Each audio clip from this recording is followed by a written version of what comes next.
પણ અરવલ્લીના જે પર્વતો છે એને તોડીએ તો શું ફરક પડે એ સમજવું ખૂબ જરૂરી છે। ત્યારે હું આપને જણાવી દઉં કે આપણે ભારત દેશની અંદર પર્વતો છે એટલું નથી।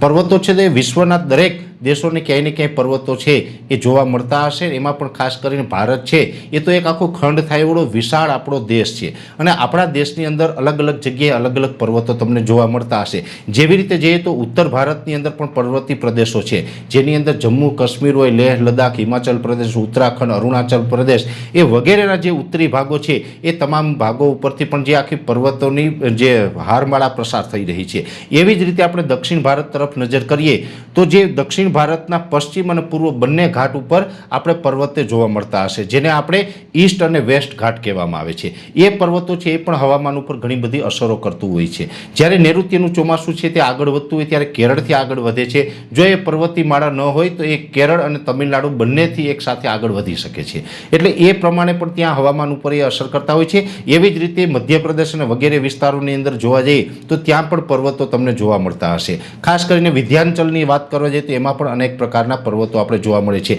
એવી જ રીતે મહારાષ્ટ્રનું રત્નાગિરી છે એ પણ પર્વતોની હારમાળાથી ઘેરાયેલું રત્નાગિરી ગણવામાં આવે છે। એવી જ રીતે આપણે અરવલ્લીની ગિરિમાળાઓ છે, જે અરવલ્લીનો જે આખો પહાડી વિસ્તાર છે, જેની અંદર આમ તો અરવલ્લી છે એના ઉપરથી ગુજરાતે એક જિલ્લાનું નામ પણ આપ્યું છે અરવલ્લી જિલ્લો, અને અરવલ્લી જિલ્લો છે એટલે એનું વડું મથક છે મોડાસા।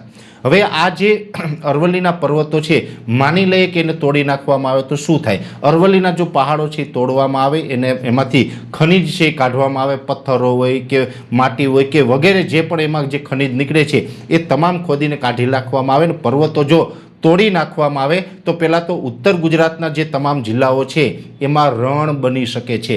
એટલે કે આગળથી જે રણ દક્ષિણ તરફ ખસતી આવતું હોય એ જો પર્વત ન હોય તો ઉત્તર ગુજરાતના ભાગો છે એ મોટા ભાગના વિસ્તારો છે એ ખેતીલાયક ન રહે ને ત્યાં રણ બની જાય। રેતીનું રણ છે એ ઉત્તર ગુજરાતના ઘણા વિસ્તારોમાં રણ બની શકે છે।